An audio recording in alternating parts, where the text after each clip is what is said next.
Nesta retrospectiva de 2021, nós reunimos num mesmo Direto ao Ponto os melhores momentos de algumas das mais importantes entrevistas feitas durante o ano.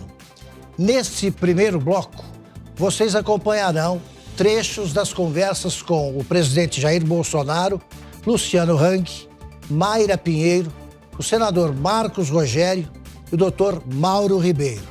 Acompanhe. Eu queria que o senhor dissesse o seguinte: qual foi desses 1000 dias o que o senhor considera mais importante? A posse não vale.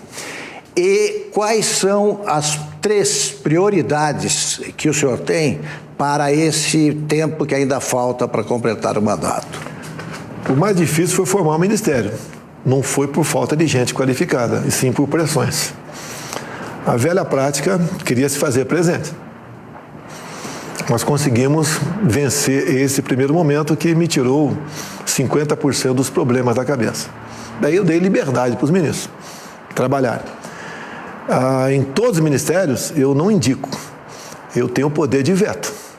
Então, acredito que se você começar a analisar ministro por ministro, né, em relação àqueles outros que os antecederam, você vai ver que houve uma diferença brutal nessa questão. O que a gente queria fazer? Né? A meta longa seria entregar ao Brasil melhor do que recebia em 2019, com uma crise ética, moral e econômica enorme. A pandemia apareceu no meio do caminho. E as consequências estão aí, a econômica, né? A gente vê muito naquela época, vamos fechar tudo, né? Que a economia a gente vê depois, né? Fica em casa. Desde o primeiro dia. E acredite se quiser, a maioria da população era favorável a essa tese. Conversei com alguns poucos governadores e eles falaram que era isso. Inclusive alguns prefeitos, eu questionei, por que o teu município fechou se não tem nenhum caso lá? Se eu não fechar, vão falar que eu estou sendo negligente, omisso ou até conivente. A população queria. Então somos obrigados a fechar, porque a população queria, pois a população foi crescendo, né? Eu até usei muito ao longo desses últimos meses uma passagem bíblica, né? Por falta de conhecimento, meu povo pereceu. Então, muitos queriam que eu fizesse alguma coisa que estava certo eu fazer, mas a grande parte da população não ia entender. Então, tive que engolir sapo ao longo desse tempo todo e acredito que tenha colaborado para a gente sonhar, né? Que temos um Brasil democrático no futuro. Porque, com todo respeito, se eu sair daqui, se tiver errado pode criticar, fique à vontade. Se tivesse o outro no meu lugar, eu acho que nós estaremos na linha da Argentina, que fechou tudo e um caos na economia se instalou naquele país. Então, primeiro momento, acho que o mais importante é a escolha dos ministérios. Depois, o que eles passaram a render. Hoje, por exemplo, né, ou melhor, durante a semana, hoje tivemos um evento sobre a Caixa Econômica, mas a estrela foi o Tarcísio. Foi citado muita coisa por quem usou da palavra sobre ele, tá? Porque é uma referência para nós, o Tarcísio. Agora, todos os ministérios trabalham quase como relógio suíço. Até o momento, eu não tenho nada a reclamar disso. O que tinha reclamado do passado, não é fácil você demitir um ministro. Não é fácil, seja ele qual for. Mas tivemos a coragem de tomar essas decisões no passado para o bem do Brasil, não é para o meu bem. Tá? Então, eu acho que o governo, comparando com os outros, e levando-se em conta o que aconteceu com a pandemia, estão numa crise ideológica enorme. Tá? Graças a Deus, deu uma pequena chuva essa semana aqui. Também tivemos a questão de geada, onde lambeu, em parte, o cultivo, a safrinha de milho, que incide diretamente no preço do frango e dos ovos. Né? Então, o governo está indo, muitas coisas, não dá para você planejar, chama-se conduta de combate, está recebendo tiro daqui, tem que ir para cima nessa direção, e estamos agora nos aproximando de um ano eleitoral. Que começa... Tudo que o senhor se referiu não podia ser planejado. Não. Foram coisas inesperadas. Sim. Agora, levando isso em conta, para os próximos dias, dá para estabelecer prioridades? Levando isso em conta, claro. Não, mas... Estamos aqui com problema de preço de combustível, inflação dos alimentos. Isso é no mundo todo. Se eu não me engano, o gás no Reino Unido bateu 300%. Certo. A carne nos Estados Unidos também aumentou assustadoramente. A inflação de combustível nos Estados Unidos era cá de 40%. O nosso está bem abaixo disso aí. Mas grande parte da população fala, eu estou no Brasil, não estou nos Estados Unidos. Até quando eu falei lá no discurso da ONU que o auxílio emergencial durante o ano 2020 foi equivalente a $800, teve gente que reclamou. Não, mas por que não falou em real? Ou porque não falou quanto foi mês a mês? O pessoal não entende, o público onde estava entende dólar. Até outro valor qualquer, né, outra moeda qualquer, tem dificuldade tocante a isso. Então nós temos esse problema de entendimento por parte da população interna do Brasil, que estão aos poucos, cada vez mais, entendendo o que é a política. Hoje você escala os 11 do Supremo, os 10 no momento, né? Você sabe liderança, sabe quem é o presidente da Câmara, quem é do Senado, o nome de ministro, mudou completamente o Brasil. Isso é muito bem-vindo e tem ajudado a gente sofrer menos as consequências da pandemia. Eu acompanhei a manifestação aqui na Esplanada, eu vou em todas, né? E senti, conversei, e a expectativa era de que o senhor anunciasse ali uma intervenção no Supremo Tribunal Federal. O senhor sabe disso, que havia grupos querendo, né? E eu senti que o senhor tivesse feito ali, o senhor seria carregado nas costas e ovacionado. Da mesma maneira como havia essa pressão lá das massas, eu estava lá embaixo, houve também, naturalmente, do palanque, né? O senhor chegou a pensar fazer isso? Não. Eu sei bem o meu lugar. Eu sei que não estou representando a mim. Eu sei a importância de o Brasil continuar numa normalidade, vamos assim dizer. Sei disso. Você não pode pegar, dar um cavalo de pau num transatlântico. Sabia das consequências. É muito bacana. Você sai carregado no colo, né, nos braços, naquele dia. E o after day. E o dia seguinte. O 7 de setembro todo foi pensando o que fazer no dia seguinte. Porque a expectativa é enorme. Agora, as sinalizações que vieram do próprio Barroso, tá, nos dá uma certa tranquilidade. Tá? A questão dos atos antidemocráticos, desses inquéritos. Nós sabemos o que representa isso aí. Conversei com o Temer. Demoradamente. Naquele dia conversei com o Alexandre de Moraes. Já conversei umas 5 vezes com o Alexandre de Moraes. O que foi tratado, me desculpa, agora é reservado. Naquele dia eu gostaria que o senhor, sem problema. O senhor recuperasse, descrevesse essa trajetória. O que houve naquele dia? Houve uma ligação do presidente Temer para mim. Quando aconteceu, no dia seguinte, o ministro Fux, que fez um pronunciamento, né, pesado contra mim, alguns chegam e rebate, contra-ataca, né, dá resposta. Calma, vou responder amanhã, mas calma, não tem problema, eu aprendi a digerir as coisas. Nesse ínterim, houve contato com o presidente Temer. Ele não queria passar por telefone, a ideia dele veio para cá. Veio para cá, trouxe uma proposta, né? Eu juntei com o que eu falaria aqui, fizemos um pequeno acerto. A proposta estava boa, a minha também estava boa, foi uma fusão ali e saiu aquela nota, que muita gente no primeiro momento não entendeu. Agora você pode ver, não é o Brasil ou o Brasil. Como é que fica o Brasil perante o mundo? Como é que fica possíveis barreiras comerciais? A gente fica numa situação complicada. Que a esquerda não é apenas que está lá, se acha lá na Venezuela, Cuba, Coreia do Norte, não. Está no mundo todo. Está no mundo todo. Como é que fica a nossa situação perante o mundo? Como é que o dólar se comportaria no dia seguinte? E o preço do petróleo aqui dentro? Por exemplo, é possível paradas de caminhoneiros. Conversei com a liderança dele. Estive aqui nessa sala aqui conversando com quase 3 horas, uns 12 representantes dos caminhoneiros. É tudo muito bacana, né? Vão parar, fazer acontecer. Mas 2, 3 dias depois ia começar a faltar comida na casa de todo mundo. Economicamente, qual a consequência? Ia se voltar contra mim. E dá para a gente resolver essa situação. Eu não tenho mais pressão hoje em dia de ministério por parte do parlamento. Estamos, não digo lua de mel, mas conversando com o parlamento, está dando para mudar. Eu costumo dizer também, quem for eleito o ano que vem, vai indicar mais 2 para o Supremo. E olha só, não é indicar para o Supremo, indicar para o Senado. O pessoal vê que é o nome ideal para ir para o Senado. Tem um funil que chama-se Senado Brasileiro. Passa por lá. Presidente, eu já vi censura imposta a verdades. E acabo de ter a notícia, eu vi trechos só e fiquei absolutamente pasmo, de um documentário que diz que o senhor não sofreu o atentado. Eu vi o ferimento, né? Eu entrevistei o senhor ainda no hospital, fizemos aquela entrevista, eu vi. Todo mundo vê o momento da facada, aquilo é a realidade filmada. O senhor vai tomar alguma providência, vai processar e tal? Porque se isso aí não for fake news, eu não sei o que é. Olha, Augusto, dá para você ver a facada na imagem, dá para a imagem. Quem não acredita, eu teria que ter enganado todos os médicos da Santa Casa de Juiz de Fora, e depois o Albert Einstein. Qual é a reputação dessas entidades? Não faz o menor sentido. Eu vou levantar a camisa aqui, fiz 4 cirurgias.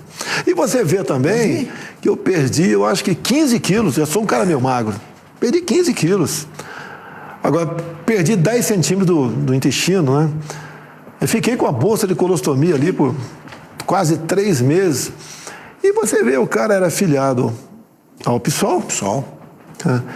Ele foi atrás de um filho meu num clube de tiro lá em Santa Catarina, estava desempregado, viajava pelo Brasil. Teve aquela história também de alguém ter levantado o nome dele para entrar aqui na Câmara dos Deputados, ou seja, seria o álibi perfeito, tivesse fugido daquele momento. E no dia seguinte, que é mais grave, 3 advogados, né? Um vai de avião particular para Juiz de Fora. E o que eles dizem? Não, estamos preocupados com o bem-estar do Adélio, que ele pode sofrer alguma violência no presídio. E depois, a gente vê, por exemplo, a polícia militar estava presente ao evento ou não? E por quê? Você começar a procurar, se tinha gente fardada lá, você vai ter essa resposta. Então, algo planejado. Pagaram missão para o cara. Cumprir aquela missão. Ele deu azar. Os próximos médicos dizem que a lâmina passou a milímetros de veias que tivesse sido perfurada, não tinha como. Mais uma coincidência, isso é a meu favor. A Polícia Federal fez um bom trabalho. Tá? Não tem como dizer que a chance é zero se sofrer um atentado, mas eles tinham a rota de fuga para o hospital. E isso acabou salvando minha vida também. Agradeço à Polícia Federal nesse momento. Agora teve a investigação depois. Que eu lamento, mas tinha como chegar no final da linha. Isso é um assunto encerrado, presidente? Não, da minha parte não. Eu tenho conversado trocou o diretor da Polícia Federal para a gente continuar investigando. Reabrir o caso. Agora, tem, no meu entender, muito interesse para que isso seja abafado. Se for analisar com outros casos, Celso Daniel, Toninho do PT, entre tantos outros, você vê que parece que é meio semelhante a essa questão. Eles chegaram a um ponto, eu me lancei, entre aspas, candidato, depois da reeleição da senhora Dilma Rousseff. Eu falei, tem que mudar o Brasil. Como? É assim. Todo mundo achava que eu era maluco. De vez em quando até eu achava que eu era maluco. Não tinha nada. Como é que você presidente da República? Agora, nas minhas idas, né, quando faltava um ano e meio das eleições, parado em aeroportos, era uma coisa fantástica, imagem inacreditável que acontecia comigo. Parecia que era o Michael Jackson chegando naquele momento. Agora, o que me fez chegar a esse ponto? É a verdade acima de tudo. A minha ida a Manacapuru, que eu conversei com o pessoal no coração da Amazônia. Tem muita história para contar, que dá algumas horas aqui. E o pessoal ia prender a atenção do pessoal. E acabou acontecendo ali a facada, um milagre a sobrevivência e um milagre da eleição também. Sem televisão, sem nada, chegar a esse ponto. Né? E também a questão de suspeita, né? Por ocasião das eleições de 2018. Alguns dizem para mim, eu concordo, que só fui eleito porque tive muito voto. Até sem querer tumultuar o clima, você pode ver, de fevereiro, março de 2018 até novembro, os hackers estiveram dentro lá do TSE. Não perceberam o que aconteceu? Mesmo um hacker, ele tem um limite para fazer mudança, para mudar tudo que está lá. E você pode ver um outro fato importante. Por que os boletins de urnas não tornam-se públicos no mesmo dia da votação? Só em média 15 dias depois. Então, coisas suspeitas que acontecem, que foi programado me entender atentar o meu assassinato, porque não tinha como me derrubar nas vias legais. O matuto como eu, né, um grosso, como diz, chama. E naquele tempo, você fala agora que sou genocida, eu era racista, fascista, homofóbico, misógino, não gostava do nordestino, tudo que se podia imaginar, tudo. E acabou acontecendo. Por que aconteceu? No meu entender, foi um milagre. Tudo isso. Mas eu começo perguntando, conversando com um homem que está querendo comprar vacinas ao lado de um grupo de empresários para que sejam usadas no Brasil. Também para vacinar os funcionários de cada empresário. Como é que é esse projeto? Resume para a gente, Luciano. O projeto começou com o Carlos Wizard, que me convidou para que juntos e mais empresários pudéssemos correr atrás de vacinas para imunizar os nossos colaboradores. E desde então nós temos corrido a fornecedores no mundo para conseguir essas vacinas. No primeiro momento tivemos que ver a lei do governo federal, onde foi feita há pouco tempo atrás, onde diz que temos que esperar ser imunizados 78 milhões de brasileiros e depois a gente compra e doa 50% para o governo e o resto a gente possa usar para os nossos colaboradores. Só que vai demorar alguns meses ainda para imunizar os 78 milhões de prioritários que o governo tem que imunizar.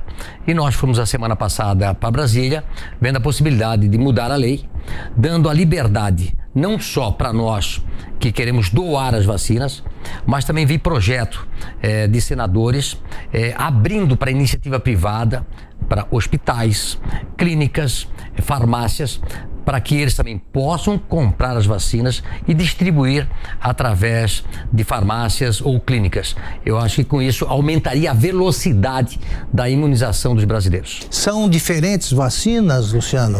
E qual é a quantidade que vocês pretendem O que nós vimos, um fornecedor que tinha 8 milhões, outro fornecedor que tinha 1 milhão. Diferentes na vacinas. Semana passada, diferentes marcas de vacina. Você conseguiu, como eu já disse, sobreviver e bem aos efeitos da pandemia. Agora, sobre quais setores esses efeitos foram especialmente perversos?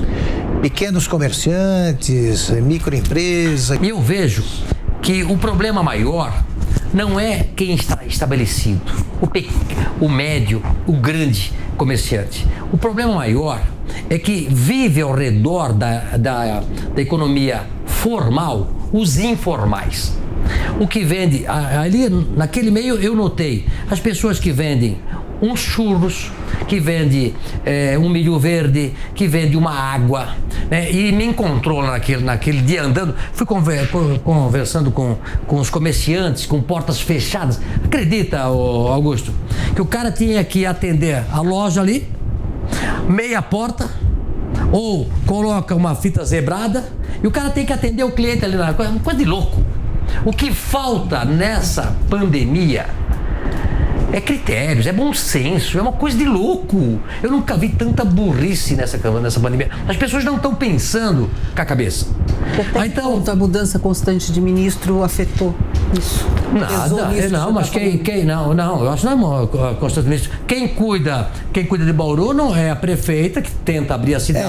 Mas foi o governador, não foi o presidente. Mas aí andando pela avenida principal, desce uma senhora, Dona Maria, de uma ladeira, chorando. Senhor Luciano, estou sabendo que o senhor está aqui hoje para manifestação. Meu Deus, eu estou passando fome, eu não tenho mais dinheiro para pagar aluguel. Eu vivo do movimento da cidade. Eu vendo água, eu vendo cocada. Eu disse, a senhora tem uma barraquinha onde, Dona Maria? Lá em cima. Eu fui lá com ela, subi a ladeira e fui lá na outra quadra, numa praça, aonde para os ônibus. A Dona Maria estava com a barraquinha de venda de cocada, sem nenhuma cocada para vender. Aí eu olhei a barraquinha da Dona Maria, disse, Dona Maria, a senhora não tem nada para vender, eu queria vir aqui para comer uma cocada. Pois eu comi até a cocada, Luciano, não tem mais dinheiro. Aí eu disse, não dá para fazer. Aí, Dona Maria, então eu peguei, dei um dinheiro, quanto é que é, senhora? Peguei, dei R$1.500, né? R$2.000 para ela e fui embora. Dona Maria, se vira aí, compra coisa para a senhora vender. Paga o aluguel e fui embora. Aí eu desci a ladeira, dei 1 hora para eu fazer a quadra.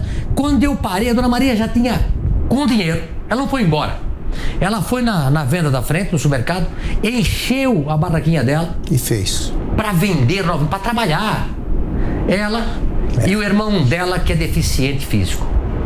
Então, assim, ó, quem está mais morrendo de fome são os mais pobres, são os mais necessitados, são os que vivem da economia formal. São os 40, 50 milhões de pessoas que vivem, que são os informais que vivem no Brasil. Você estava falando, pouco antes de nós entrarmos aqui no estúdio, que você era um ativista político. E você apoiou muito na eleição de Jair Bolsonaro. O Ministério do Presidente já passou por várias modificações. Hoje teve uma modificação assim drástica. Ele mudou Casa Civil, Justiça, Defesa, Relações Exteriores, Secretaria da Presidência, Advocacia Geral da União.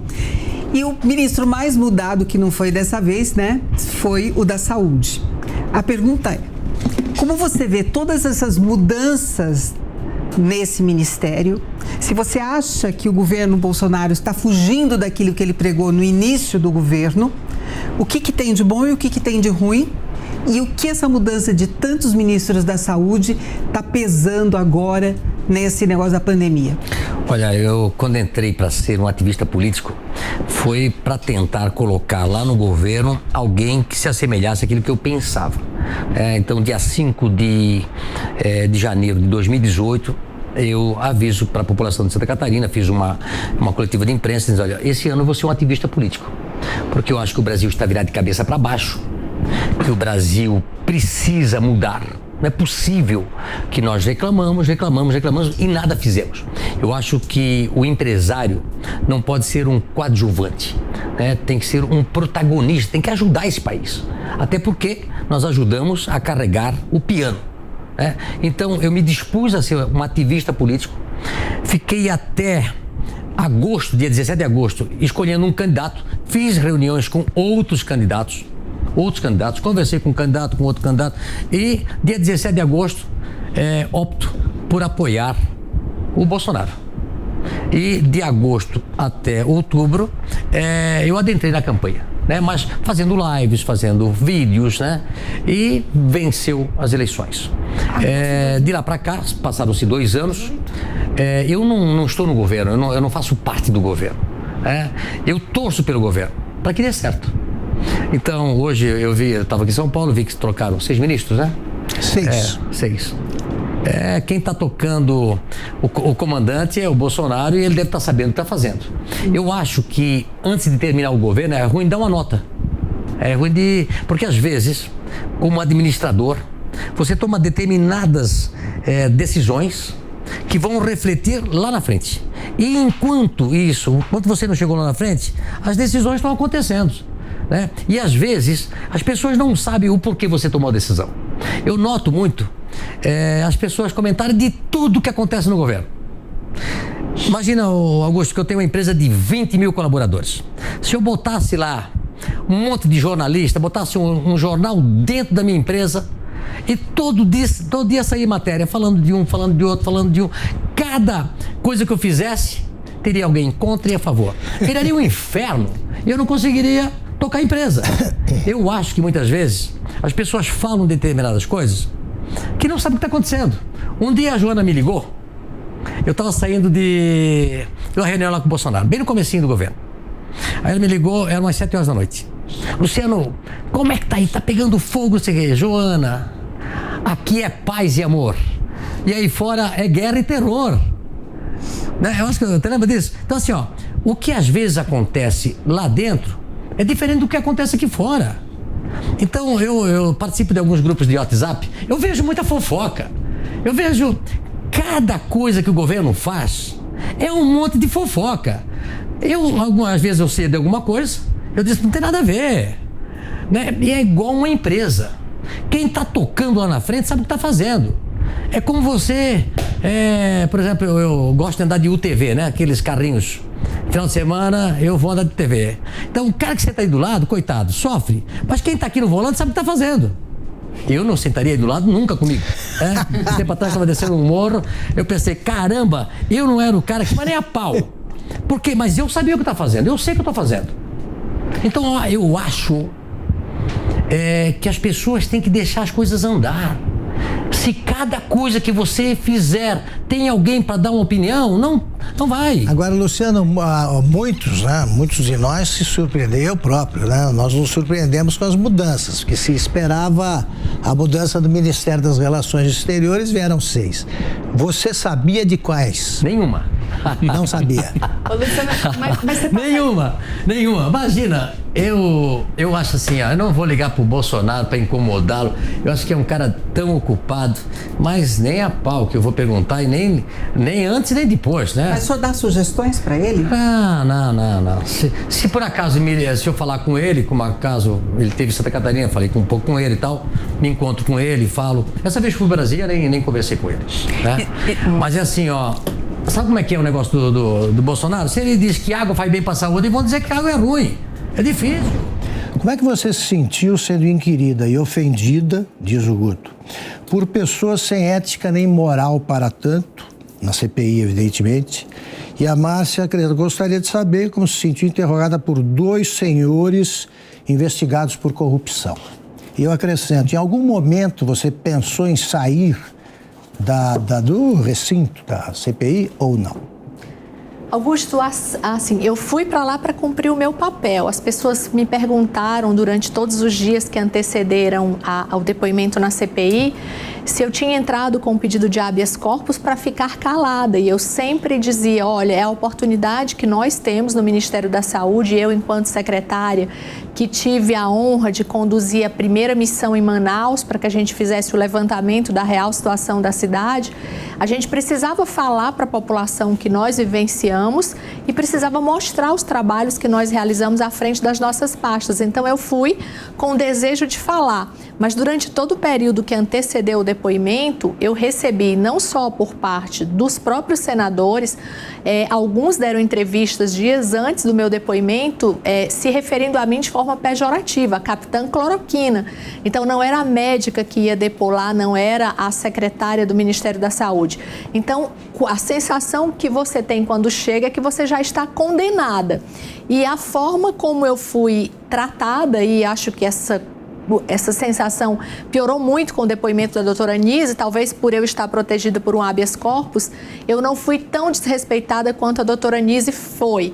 Mas é uma sensação muito ruim, ao ponto de você ouvir um senador chamar alguém de mentiroso, alguém que está lá com toda a disposição de prestar esclarecimentos. Eu fui interrompida o tempo inteiro, eu fui cerceada no meu direito de falar. Ora se dizia que eu deveria explicar e quando eu tentava responder as perguntas eu era interrompida. Ou seja, ninguém estava interessado em ouvir as explicações que eu tinha para dar. Então essa é uma sensação muito ruim. Felizmente, eu acho que a população brasileira tem cada vez mais claro que nós não estamos ali para prestar esclarecimentos do que nós fizemos ou o que deixamos de fazer, mas é simplesmente um ato político com motivação pré-eleitoral para 2022. E a terceira onda vem? Eu não tenho como dizer isso, é o que eu disse para você. Hoje nós temos mais incertezas do que certezas. O que a gente pode fazer?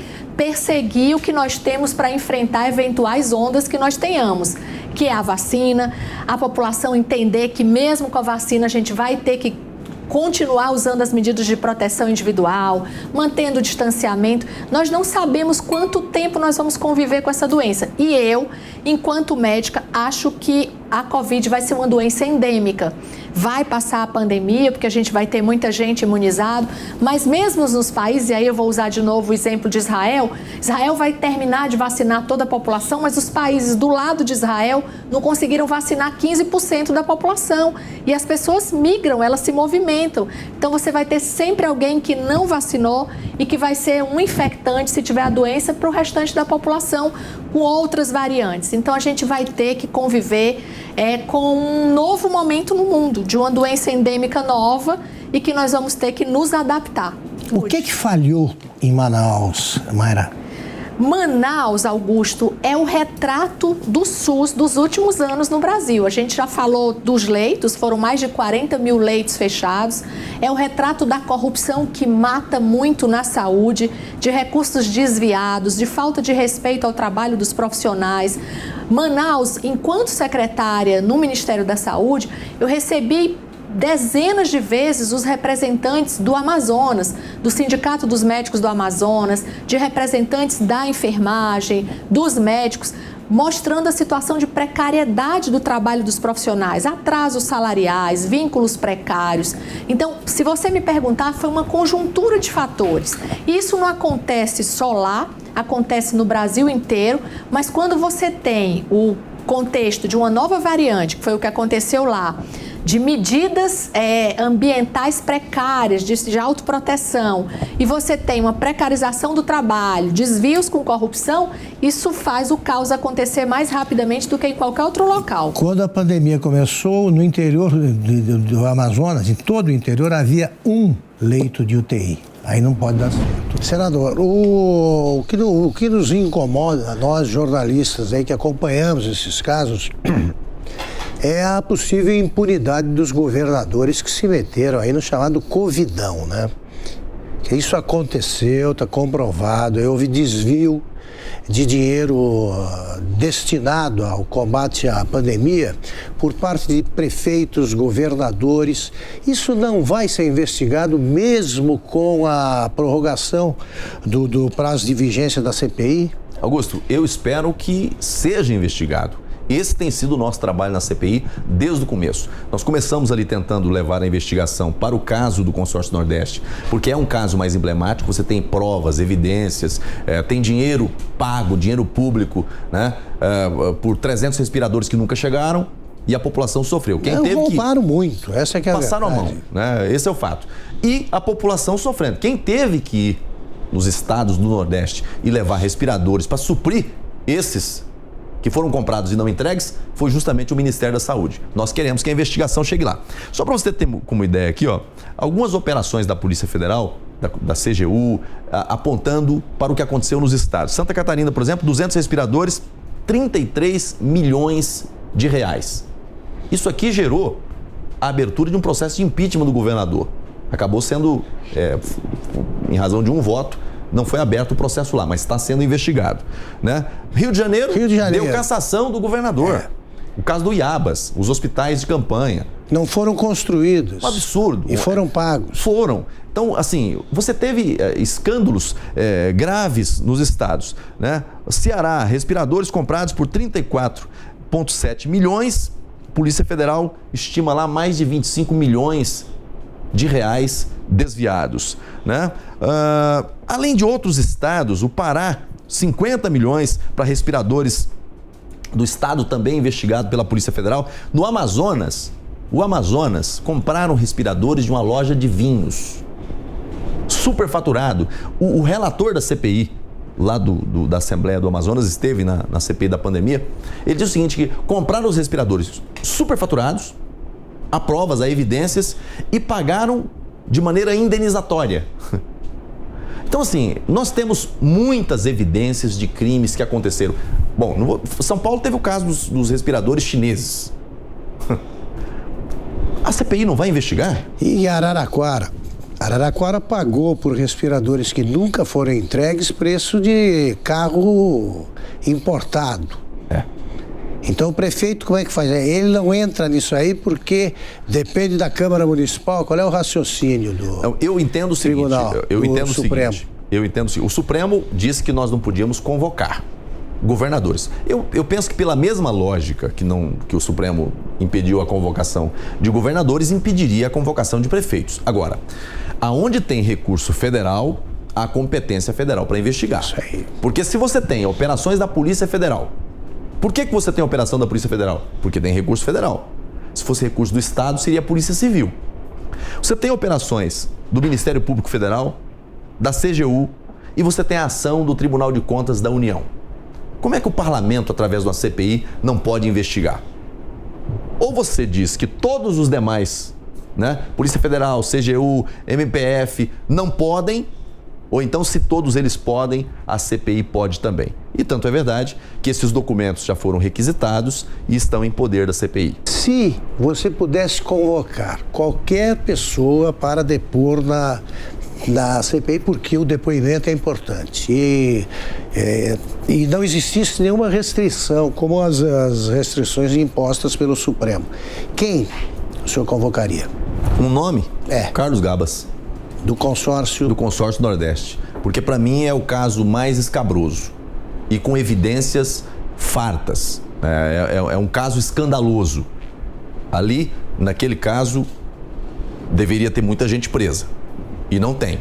Acho que a CPI deve isso ao Brasil. Senador, especula-se que o G7, né, que é a cúpula dos independentes, os 7 senadores independentes de oposição da CPI da Covid, virou G6, que o MDBista Eduardo Braga, por desentendimentos com o Omar Aziz e também por um certo assédio do governo, tem debandado para o outro lado. Está acontecendo isso ou são só especulações? Olha, eu acho que o G7, ele já não está tão unido né, como antes, não por gestos ou por afagos do governo, mas em razão de desajustes internos, né? Eu acho que o relator e alguns daquele grupo vieram com uma sanha muito grande e acabou gerando constrangimentos internos. Por exemplo, o volume de pedidos de quebra de sigilo e inclusive de pessoas que não têm nada a ver com a CPI, questões pessoais sendo colocadas ali como objeto de quebra de sigilo, como convocação. No começo passou a rodo. Daqui a pouco, quando alguns começaram a perceber o que estava acontecendo, entre eles começou a haver ali alguns desentendimentos. Já tem alguns dias que não se vota requerimentos do relator e quebras, especialmente quebras de sigilo. Quebra de sigilo foram votadas, pasmem, foram votadas quebras de sigilo ali em bloco, sem saber exatamente o que estava se votando. Colocam uma lista.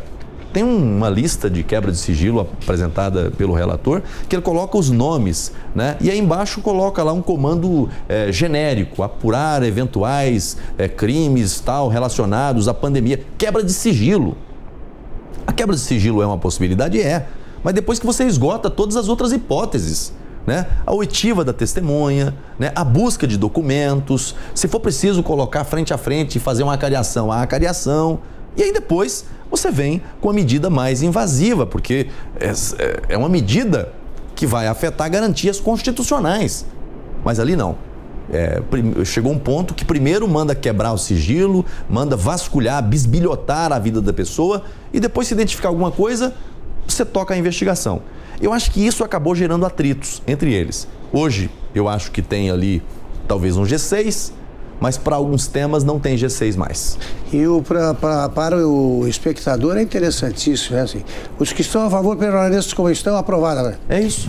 Pronto, aí quebra-se o sigilo de alguém que você não sabe quem é. E pessoas, Augusto, que não tem qualquer relação. A CPI tem um fato determinado, ela tem um campo de investigação próprio, né? Você pode trazer um tema estranho ao campo de investigação da CPI? Não pode. Em regra, não pode. Mas quando você tem uma lista de requerimentos apresentados e que você sequer tem tempo de verificar. Porque o que eles estavam fazendo? Eles faziam a reunião do gabinete paralelo da CPI à noite e aí decidia a pauta à noite, publicava às 11 horas da noite e a gente, quando chegava no Senado de manhã, via a lista publicada. Não tinha tempo de olhar os requerimentos que estavam pautados. E aí o governo fazia apelos para que o presidente não pautasse, não fizesse. Aí ele simplesmente atropelava e ficava por isso mesmo. Isso acabou. Da semana passada para cá, o presidente Omar deu um freio de arrumação nesse aspecto. Acho que foi uma medida acertada, porque tinha muito abuso acontecendo. Senador, o senhor fala muito em orquestração política, né, para as próximas eleições de 2022. Então, para o senhor, neste momento, está sendo muito complicado, como integrante da base governista, manter o controle e defender o governo atual, lutar pelo governo atual? Salsi, não, eu digo assim, é claro que é desafiador você estar num colegiado onde você é minoria. O bacana é quando você está num colegiado onde você tem maioria. Ou pelo menos você tem condições de, a partir de alguma articulação ou de alguma argumentação, conseguir maioria. Ali não. Ali o jogo está jogado. Você sabe quem é quem, né? Então nós somos minoria. Agora, por outro lado, me dá conforto estar ali, porque eu defendo um governo que, embora seja acusado de corrupção, não tem um centavo de real pago em nenhum desses contratos. Eles dizem que, no caso Covaxin, por exemplo, estamos diante do maior caso de corrupção do governo Bolsonaro. O maior caso segundo a oposição, o maior caso de corrupção do governo Bolsonaro não tem um centavo desviado. A oposição está certa. A oposição está certa. Agora, me causa desconforto? Olha, me causaria desconforto se eu estivesse falando dos governos Lula e Dilma. Porque só do BNDES, de recursos que saíram do Brasil e que foram para países comunistas mundo afora, foram quase 60 bilhões de reais. Eu estava pegando hoje Venezuela, Cuba, com calote, não estão pagando. Mas tem outros países, vários, 60 bilhões de reais. ao longo dos 2 governos. Aí detalhe, quando você vai olhar para o que aconteceu lá no estado do Amazonas, por que colapsou a saúde no Amazonas? Porque não tinha rede de saúde com estrutura de UTIs, de ventiladores, para atendimento das pessoas. No meu estado de Rondônia, por que nós sofremos no interior de Rondônia, na capital de Rondônia? Porque faltaram unidades de terapia intensiva, faltaram hospitais com UTIs. Roraima, interior de São Paulo, Santa Catarina, faltou estrutura. 60 bilhões de reais saíram do Brasil e foram para esses países mundo afora. O investimento que faltou aqui, os governos Lula e Dilma colocou lá fora. Petrobras, quanto desvio que nós tivemos. Mas esses dias eu falei na CPI sobre isso, aí o pessoal da bancada do PT veio, não, o Lula foi inocentado, né?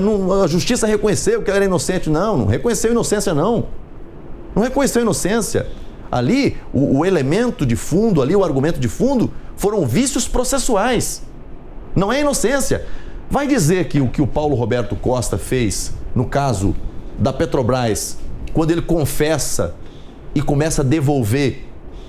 E aí? Como é que você diz que alguém é inocente quando alguém confessou e está, inclusive, repondo o erário público?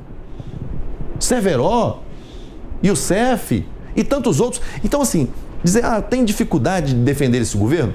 Não, eu teria muita dificuldade de defender os governos Lula e Dilma pelo conjunto da obra, sabe? Sucessão de escândalos, corrupção por todo lado. Hoje, nós temos narrativas acusatórias, mas evidência, provas de que houve corrupção, até agora não apareceu nenhuma. E tem uma coisa, já disse ao governo, se aparecer alguma evidência contra quem quer que seja, um funcionário, servidor do Ministério da Saúde lá, envolvido em corrupção, está aqui a prova. Não conte comigo. Sou o primeiro a condenar. Eu não faço investigação seletiva. Tem culpa no cartório? Vai pagar por ela. E eu nunca recebi um pedido do governo para proteger quem quer que seja. O governo quer que investigue. Então, assim, em resumo, desculpa me alongar um pouquinho, mas eu não tenho dificuldade em defender um governo onde as pessoas podem criticar o presidente Bolsonaro pelo que ele fala. Mas por crime? Não, até agora não. Seria maravilhoso o presidente Bolsonaro se vacinar. Independente. O presidente Bolsonaro tem liderança, é a maior liderança do país. Ele tem algumas críticas que a gente acompanha o presidente, né? Mas eu acho que teria um impacto muito grande o presidente estar à frente desse processo, né? O presidente, às vezes, não fazer determinados comentários em relação à vacina, porque a vacina, ela traz benefícios. E nesse momento, por todos os questionamentos que a gente possa ter, é importante a vacinação da população brasileira.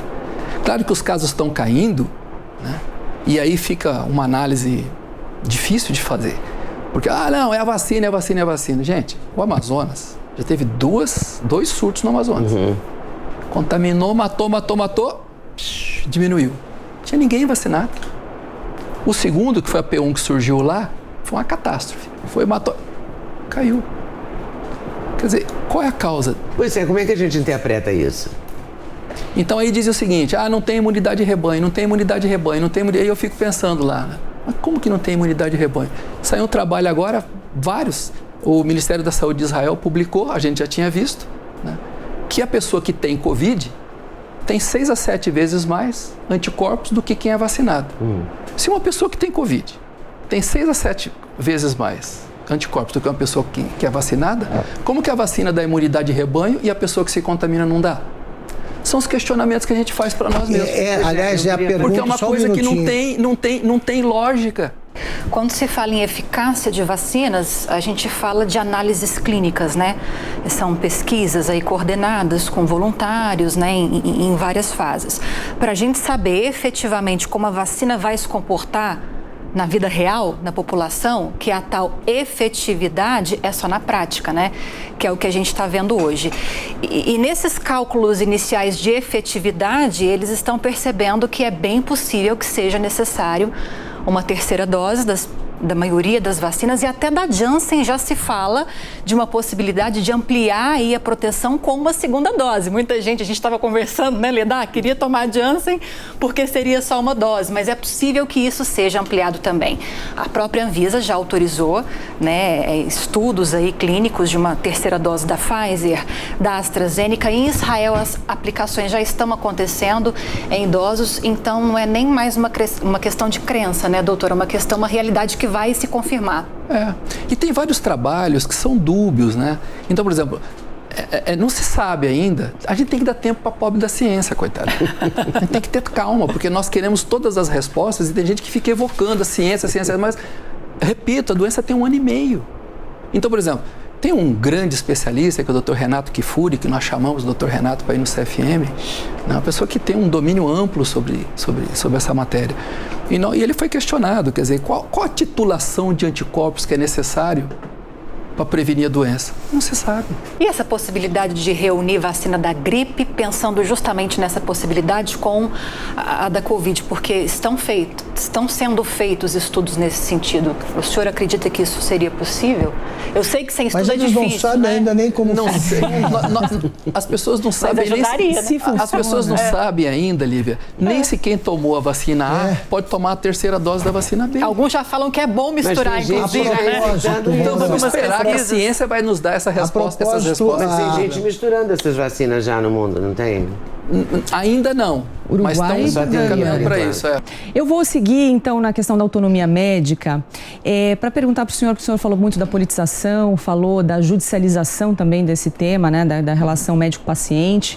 A gente viu, né, desde o início da pandemia, a ingerência do executivo, né, com prefeitos e governadores publicando decretos proibindo médicos de prescreverem certas medicações. Também vimos, né, o judiciário, né, partidos políticos entrando na justiça para proibir, né, médicos de receitarem certos remédios.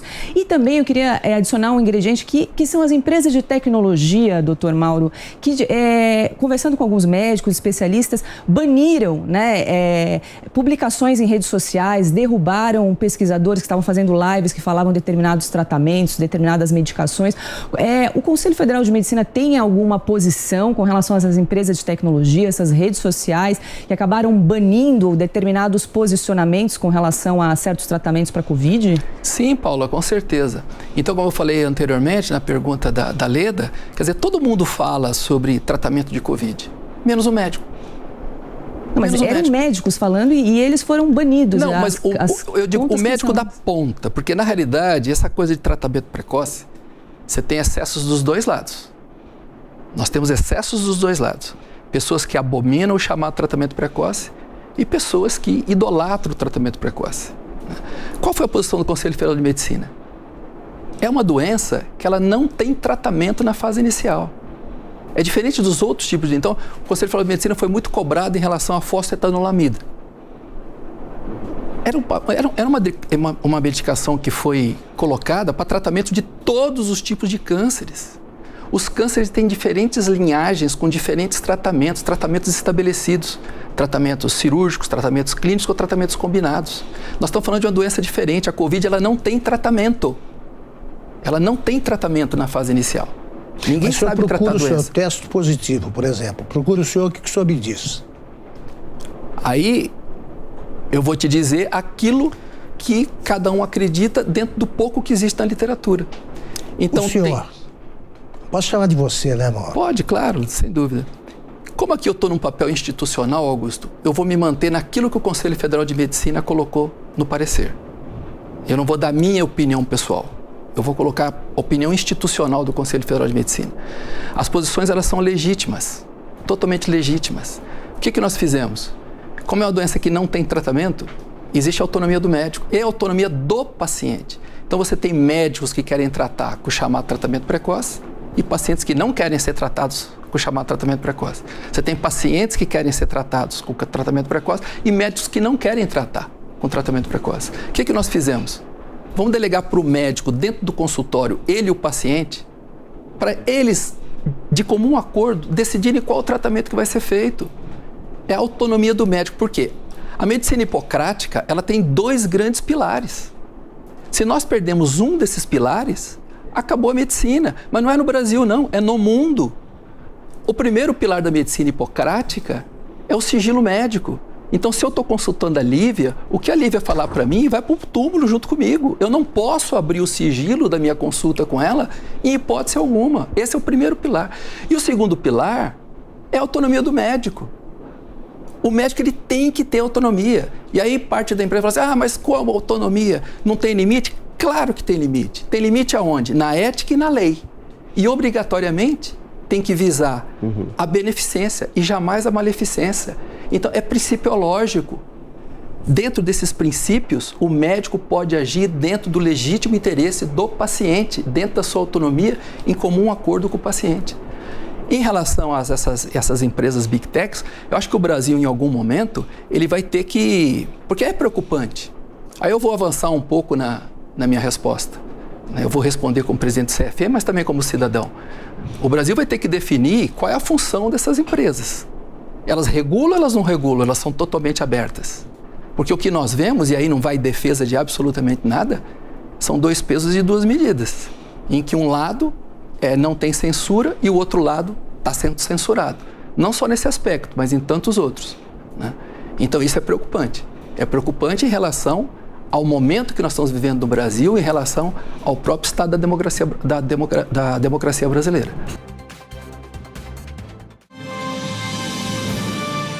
Neste segundo bloco, nós teremos trechos das conversas com o senador Jorge Cajuru, Cabo Anselmo e Roberto Jefferson. Senador, o pedido de impeachment do ministro Alexandre de Moraes está baseado no pedido de prisão, na decretação da prisão do deputado Daniel Silveira como fato predominante. Sem proteger o deputado, hein?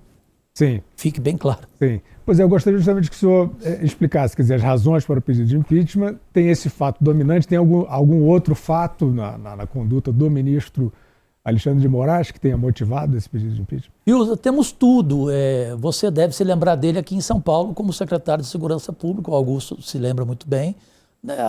Desde aquele momento ali, ele aqui já era motivo, na minha opinião, de CPI, já era motivo de investigação. Depois ele virou ministro da Justiça do Michel Temer. Pelo amor de Deus. Ali o governo do Michel Temer, para mim, era um caldeirão de corrupção. Até pelo próprio Michel Temer, que para mim já nasceu corrupto na maternidade. Já roubou a chupeta do colega do lado. E aí ele coloca o Alexandre de Moraes no ministério. De repente esse homem chega ao Supremo Tribunal Federal. Ele foi cometendo erros um atrás do outro. Especialmente o da arrogância, que é um preço lamentável.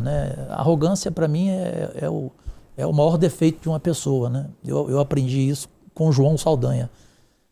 A pessoa não pode achar que ela é mais importante do que o cargo. O cargo é mais importante do que ela. No caso do Alexandre de Moraes, o cargo é maior do que ele.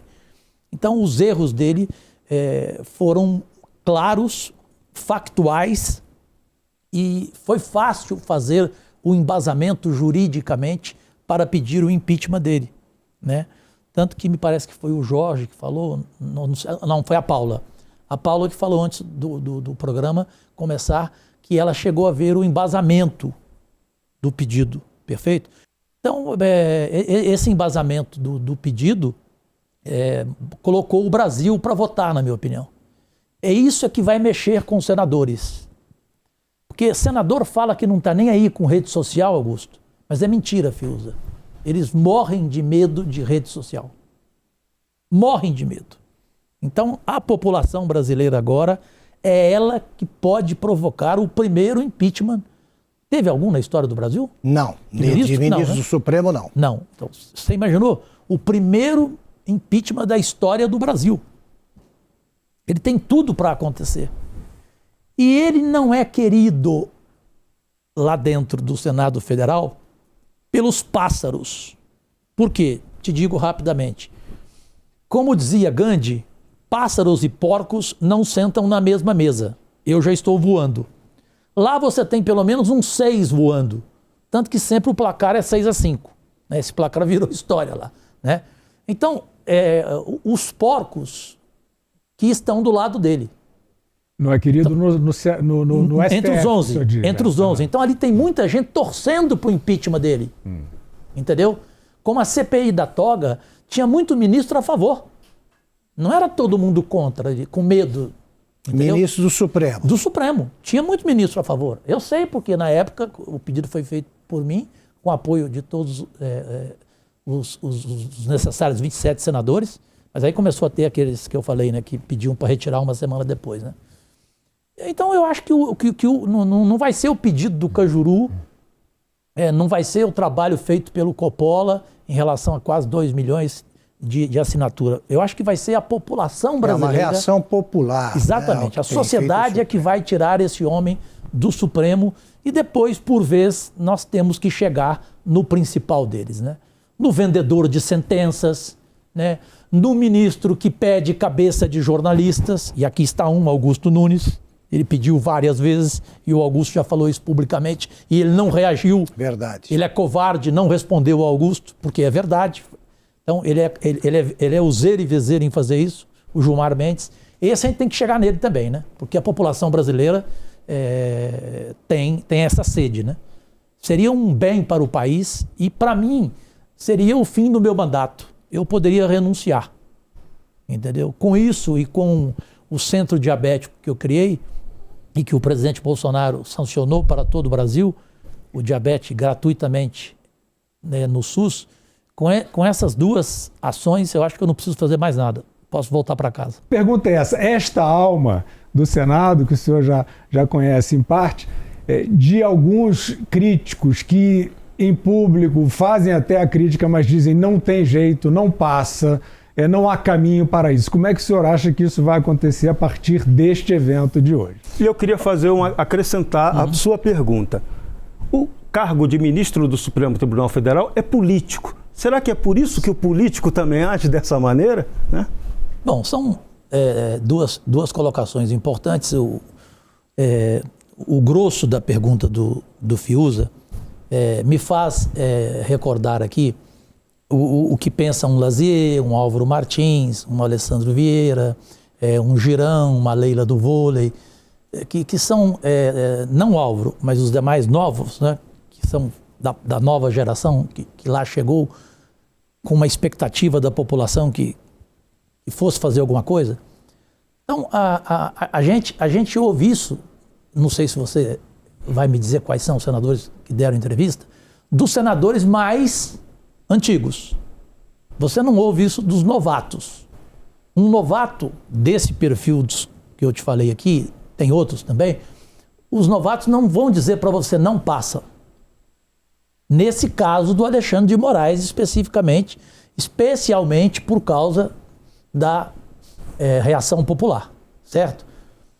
O não passa é quando tem alguma coisa contra o Gilmar Mendes. Aí antecipadamente se diz não passa. Porque nós tivemos aqui, antes de começar o programa, mais uma aula de um grande jornalista, não precisa falar quem é, né? Ele contou para nós algo aqui que eu não vou esquecer nunca mais, que é verdade. O Gilmar Mendes, parece que ele tem vários colegas ali, literalmente. É isso aí. Né? Tipo assim, olha, não vai passar por quê, gente? Porque o Gilmar Mendes não deixa. Ele vai atrás de cada senador, e ele vai mesmo, chama para jantar, vai na casa e tal, e diz na cara dele, olha, tem aqui 13 investigações paradas lá. Você quer seguir esse pedido de impeachment? Então eu vou recomeçar. Então o jogo é assim, é pesado com o Gilmar Mendes. Perfeito? Ocorre que o Alexandre de Moraes não tem, vamos falar a verdade, essas qualidades, entre aspas, essas qualidades sórdidas, calhordas, de um Gilmar Mendes. Né? Embora para mim o caráter seja igual. Mas ele não tem esse poder. Ele não tem. Outra coisa, o Gilmar Mendes, no começo, quando ele viu que o Senado partiu para cima dele, ele covardemente foi para cima do presidente Bolsonaro para usar algo que estava começando e que até hoje não tem ainda nenhuma prova cabal, mas é uma denúncia que envolve filho, e tudo que envolve um filho ser um filho, você entra em desespero. Filho é filho. Né? Por isso que eu brinquei com o Augusto quando ele perguntou para mim se eu fosse presidente da República, se eu ficaria... Qual é que você faria em relação aos filhos? Por favor, repita a resposta. Eu brinquei com o Augusto, eu falei, você me deu uma chance. Se eu for presidente da República, eu peço para os meus filhos trabalharem em Dubai, ficarem lá o ano inteiro, só virem aqui na noite de Natal e voltarem no outro dia. Porque é duro ter filho. E o Gilmar Mendes, covarde, no começo, usou isso com o presidente. O presidente ficou numa situação. Isso não ocorre com o Alexandre de Moraes. O que ele vai fazer com o presidente? Entendeu? Então essa é a diferença de não falar hoje, não passa. Eu acredito que pode passar. E o Alexandre de Moraes não é afilhado do Gilmar Mendes? Esse afilhado aí, entre aspas? Não, o Gilmar Mendes não é. Inclusive tiveram uma discussão agora, né? No julgamento da prisão do Daniel Silveira, que culminou em domiciliar. Eles chegaram até a uma discussão tipo aquela do Barroso. Ele não pertence à bancada. Isso, né? A bancada, entendeu? Então, por isso que há um otimismo e sinceramente, depois dessa reação popular, que eu não esperava que fosse ser desse tamanho, a gente tem que acreditar. O senhor é jornalista, tem 40 anos de experiência, apresentador, comentarista.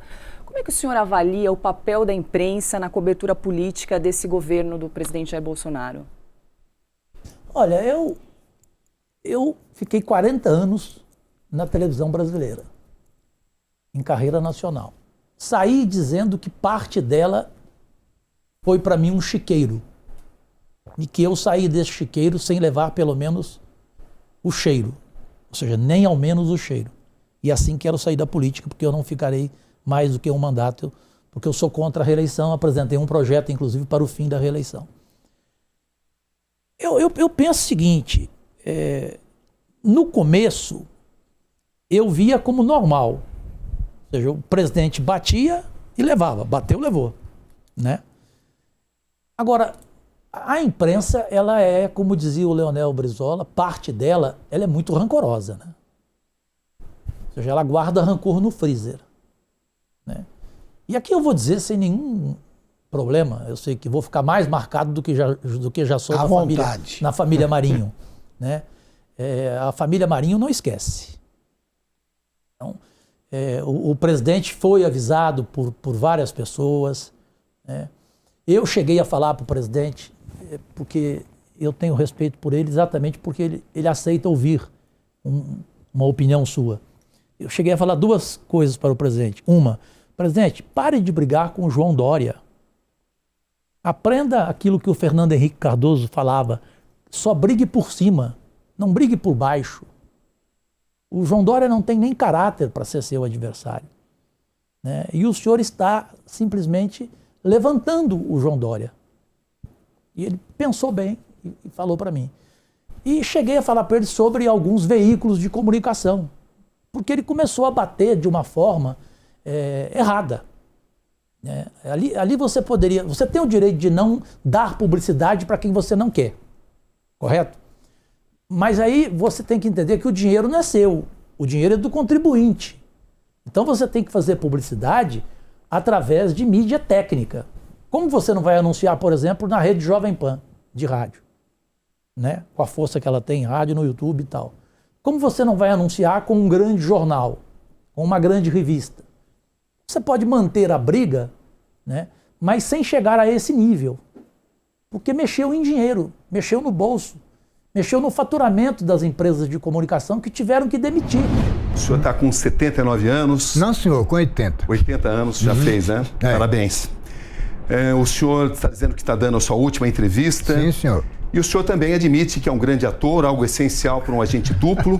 E isso torna difícil a gente saber quando o senhor fala a verdade ou quando o senhor está atuando, né? Em diferentes momentos o senhor disse que tinha sido torturado, depois não tinha sido torturado, mas a minha pergunta se refere a um rumor que sempre existiu, a do que o senhor já atuava servindo aos militares responsáveis pelos acontecimentos de 31 de março de 1964. Isso aparece no documento da Inteligência da Aeronáutica de 2012, que foi revelado em 2012.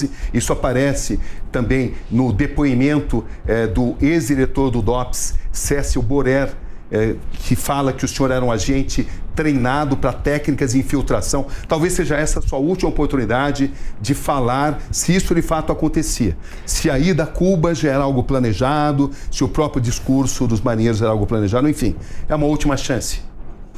Bom, eu vou recorrer outra vez ao testemunho de marinheiros que estiveram lá comigo, etc. Você leia o livro Todo Leme é Bombordo. Você leia, tem um outro livro do Antônio Duarte, e esse documento que você diz da aeronáutica, eu tenho ali todos os documentos no livro que você está aí, todos os documentos, eu não vi esse negócio dizendo que da aeronáutica teria dizendo que eu sou infiltrado ou que eu sou isso ou aquilo. Uma outra coisa é o seguinte, pergunte ao Senimar se eu era do Senimar. Pergunte à CIA se eu era da CIA. Eu não tenho como contestar Cecil Boré. É a minha palavra contra a dele. Você acredita na dele ou nesse cara que está aqui, diante de você? Agora, a pergunta que eu faço é, se realmente eu fosse um sujeito deste nível, um 007, um negócio desse nível, eu estaria vivendo e passando as necessidades que passo hoje no fim da minha vida? Os acontecimentos em que você teve envolvido, né, pelo menos o começo deles, foram em 1964. 64. Então, nessa ocasião, o presidente do Brasil atual, que é o Jair Bolsonaro, ele tinha 9 anos de idade.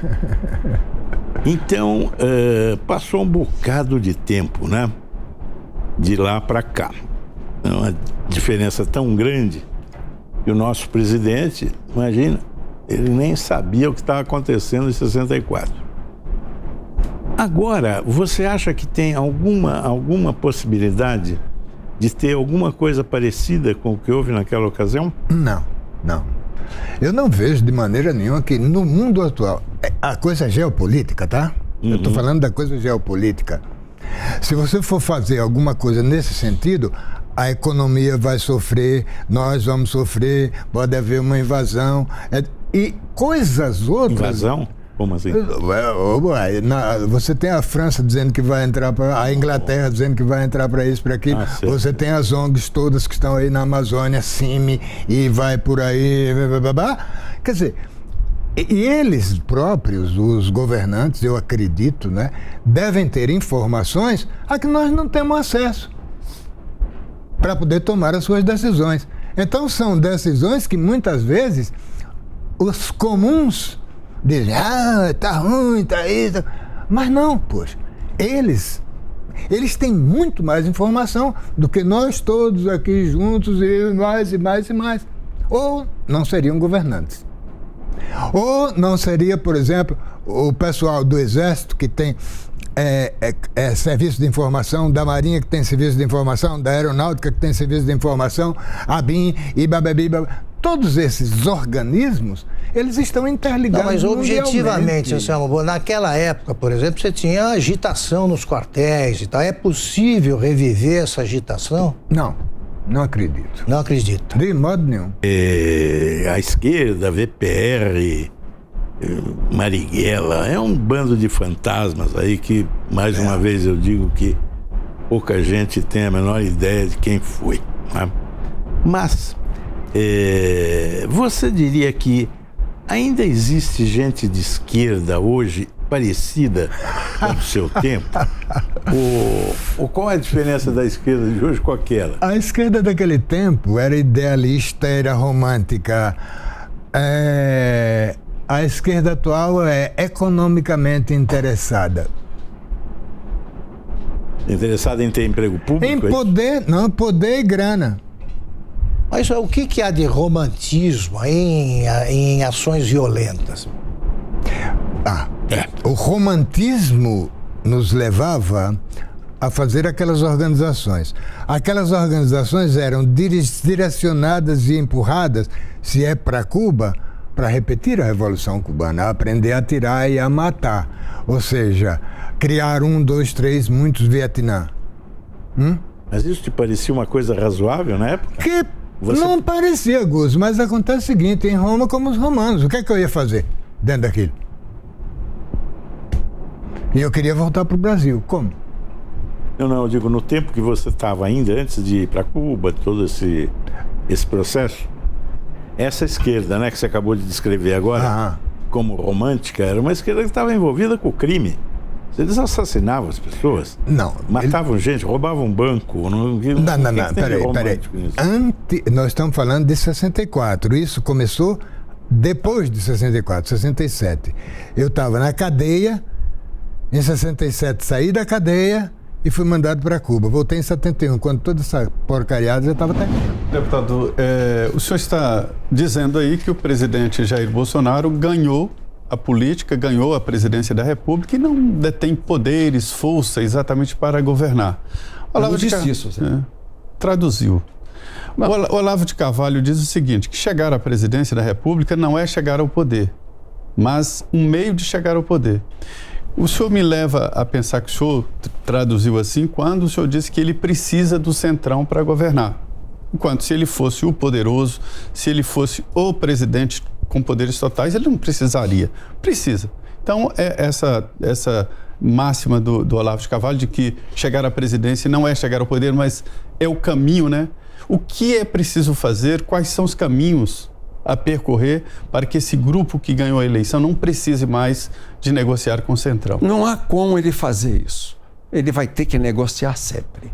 Mesmo com a esquerda, ele vai ter que fazer concessões. Esse é o regime democrático. E o Bolsonaro não é um cara de briga. É engraçado que ele é chamado aí de fascista, de ditador. Eu, se sou ele, já tinha fechado o Supremo. O artigo 142 me dá poder para isso. Eu participei da discussão do poder moderador e garantidor das Forças Armadas, com o esvaziamento do Executivo frente ao Judiciário e ao Legislativo. Eu participei. Fernando Henrique, Genuíno, Gerson Pérez, Bernardo Cabral, eu participei daquela discussão. Para quem não sabe, o que é que diz o artigo 142? Que as Forças Armadas são poder moderador. Elas estão acima dos outros poderes. Poder legislativo, executivo e judiciário. Não é isso, né, deputado? O Supremo não tem esse entendimento, né, sobre o artigo 142. Entende que é bom para eles. Não o Supremo faz a Constituição que quer. Cada ministro do Supremo escreve a lei que bem deseja.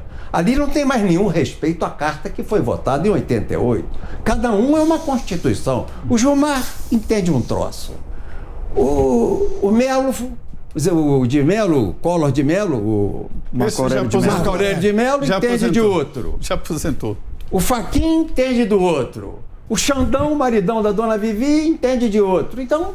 Sim, deputado, mas a gente vive num grande caravançará, aquilo é uma bagunça. É um sistema de freios e contrapesos. Nenhum poder pode se sobrepor aos outros. Mas o Supremo, hoje há uma ditadura do Judiciário. O senhor não tem medo do Supremo, não? Eu não. Eles são homens. Debaixo daquela capa tem um homem com sangue, com oxigênio, com osso, igual a mim. Vou ter medo de homem? Eu não tenho medo de assombração, eu oro para afastar de mim as assombrações e digo aqui, chorubu, chorubu, que desgraçadamente posaram na sorte do Brasil. Incompetentes, lobistas, desonestos, corruptos, é o Morcrim. É uma organização criminosa para fazer o crime de abuso de autoridade.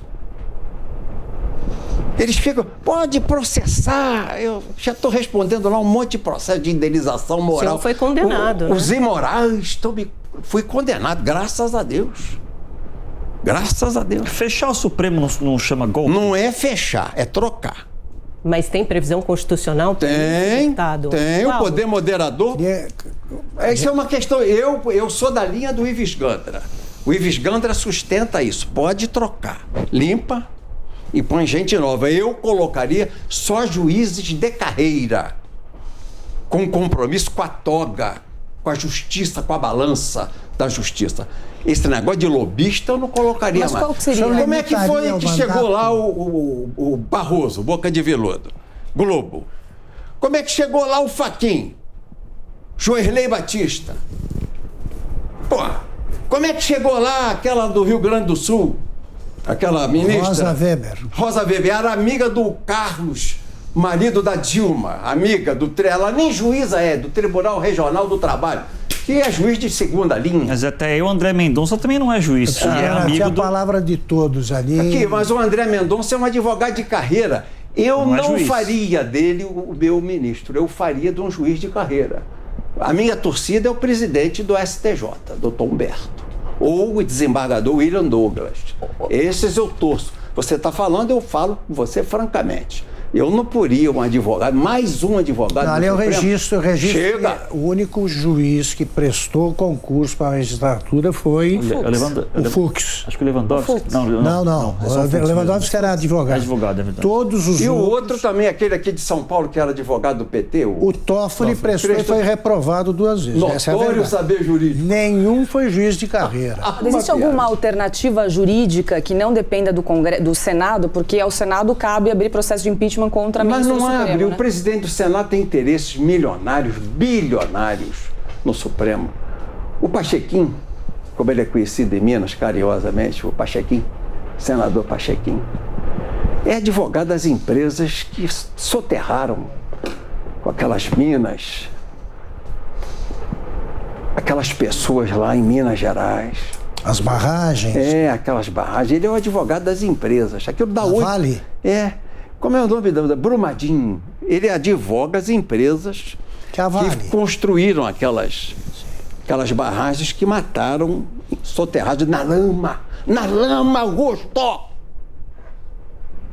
Ele é o advogado daquela cachorrada que sufocou as pessoas na lama. São 8 bilhões. Está lá no Supremo. Grau de recurso, eles já levaram 2 marteladas, 8 bi. Se baixar esse honorário para 1 bilhão, quanto ele ganha? Não, mas ele se licenciou do escritório, ele foi para o Senado, se licenciou, mas abriu mão das cotas acionárias do escritório. Se o escritório levar 1 bilhão de honorários, ele ganha desse dinheiro.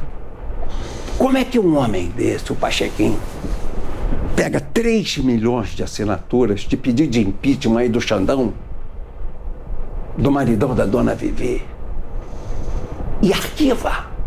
Ele abre a CPI contra o presidente da República, uma CPI vazia de fake news, vagabunda, de bandidos. Só tem malfeitor sentado naquela tribuna, são os ladrões de banco investigando o xerife. Ele põe essa CPI para frente e a do Carequinha lá. 3 milhões do povo assinaram e ele não põe para frente. Por quê? Tem medo do Carequinha? É o interesse dele. Essas coisas é que tem que ser ditas a opinião. Vai ser o vice do Lula? Nós vamos te escalar pro pau, Pachequinho. Nós vamos te escalar pro pau. Você não vai sentar lá com esses interesses para ser vice de ninguém. Nós vamos te escalar pro cacete. Já existe uma análise, inclusive, entre os filhos do presidente, principalmente o senador Flávio Bolsonaro, que isso não será suficiente para ganhar a eleição. O presidente vai precisar de recursos, vai precisar de dinheiro, diferentemente da eleição de 2018. É um outro cenário, outro contexto. Só um exemplo básico, banal, o deslocamento dele de avião, ele vai ter que ressarcir os cofres públicos, por mais que ele faça no avião presidencial. Ele vai precisar de fundo partidário hoje, o fundo eleitoral hoje, ele deu a indicação de que pode vetar os 6, mas manter alguma coisa ali em torno de 4 bilhões de reais.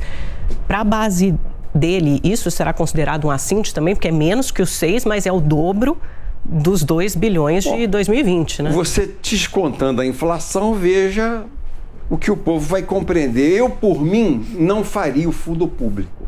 Quem inventou o fundo público, Amanda? Bom, a partir de 2017, né? Federal. Quem faz essas geringonças são os urubus.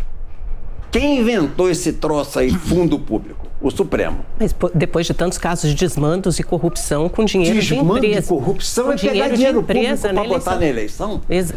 Como é que eu, cristão, vou financiar com o meu imposto o PCdoB? Eu não concordo com aquela cachorrada.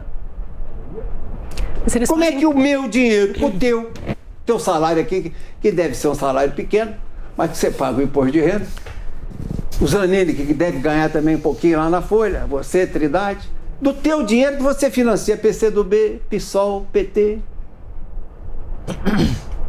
PTU, PSTU. Eu não daria uma prata para esses caras. O meu discurso é que tem que fazer o financiamento. Eu defendo a estatização, não posso ter dinheiro de empresa privada. Então acaba o partido, fecha. Aí não. O PCdoB não chegou à cláusula de barreira, o Supremo Tribunal Federal, mais uma vez, nós éramos 9 partidos. 9. Ele acabou com a cláusula de barreira porque o PCdoB não fez os 3%. Vamos para 36%. Essa bagunça institucional, quem fez? O Supremo. Porque é um puxadinho da esquerda, como o PCdoB. Uma sigla histórica, vem desde a década de 40, Partido Comunista do Brasil. Eles acabaram com a cláusula de barreira, acabaram. Diz que é inconstitucional a cláusula de barreira. E aí, como acabaram com a cláusula de barreira, não tem financiamento comunista, como é que tu vai financiar o cara que defende o aborto, que defende a erotização da criancinha, o fim do crime de pedofilia? Como é que você financia um partido desse? Do teu imposto, você não paga. Qual empresa que bota? Nenhuma. Nenhuma. Mas por imposição, quem é que... O império está no Supremo, o império do mal está lá. Está lá no Supremo. É o império do mal. Que tem que ter tem que ser combatido. Como se combate o mal? Nós oramos todo dia e pedimos a Deus. E vem uma solução de força. Não fecha o Supremo como o Zanini chegou a especular ali. Isso não podemos fazer. Tem que ter os Mas aí não seria o caso do Congresso aprovar a regulamentação de um financiamento que seria privado, transparente, como é em alguns países? Sim, todo lugar do mundo é privado. Só no Brasil aqui tem Justiça do Trabalho. 22 bilhões custou a Justiça do Trabalho ano passado. 22. Ela apresentou de resultado 6 entre acordos e decisões. Você imagina? Ela custa 22 para, de acordos e indenizações, pagar 6 ao trabalhador. Não era melhor fazer um fundo público de 10 e fechar essa geringonça dessa Justiça do Trabalho? Essa justiça eleitoral custa 8 bilhões por ano, chega na eleição, atrasa. O hacker entrou aqui, atrasou. O Centrão, durante a campanha do Bolsonaro, ele foi muito criticado e até demonizado, de uma certa maneira, pelo candidato Bolsonaro e seus aliados. A gente tem como símbolo disso a musiquinha que o general Heleno cantou numa convenção, de que se gritar pega o Centrão, não fica meu irmão. E o fato é que o Bolsonaro atualmente parece ter esquecido aquela promessa de implodir o velho sistema, o velho modelo político, como o senhor colocou aqui, e tem feito alianças com o Centrão, que são claras. A última agora é colocar o senador Ciro Nogueira como chefe da Casa Civil, senador que é presidente do PP, um dos principais partidos do Centrão, como o senhor colocou. Muita gente na direita e conservadores que, inclusive, apoiaram Bolsonaro e ainda apoiam, acreditam que isso é uma traição, que o presidente Bolsonaro está rasgando a sua promessa e o seu discurso, os seus compromissos de campanha. O senhor concorda? Não concordo, senão ele não governa, Zanini. Então, tudo bem o acordo com o Centrão. Vou falar para você a diferença que é. Quando você levava um nome ao Zé Dirceu na Casa Civil para nomear a época do PT com Lula presidente e Dona Dilma depois, era um nome para indicar para o governo para fazer caixa. A conversa era rasgada. Esse é o ordenador de despesa, o movimento dessa diretoria do Banco do Brasil é X, isso deixa 5%, 8%, 3%. Era assim. Então você financia o partido aí. Era assim. Com o Bolsonaro é diferente. Eu já levei os deputados do PTB a conversar, não agora com o senador novo, chefe da Casa Civil, mas a época que o general Ramos estava na articulação política, eu levava os deputados lá e o cara levava o nome. Eu quero nomear o chefe do INCRA lá no meu estado. Está aqui o chefe do INCRA. Tudo bem, assina aqui. Isso eu vi, não estou ninguém me contando, eu assisti, eu testemunho. Se der problema, é a maneira de enfocar. O cara está preso, está demitido e nós vamos botar no jornal que foi você que indicou. Está aqui a tua assinatura. É a maneira diferente de fazer. O Bolsonaro não é refém do Centrão. Ele está fazendo uma troca que ele precisa fazer com o Centrão.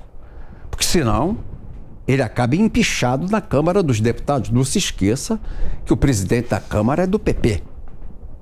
É do PP, de Alagoas. É prático, pragmático, sabe jogar, faz política profissional. Está naquele velho time que o presidente Bolsonaro quer mudar. E ele não muda isso em 3, 4 anos.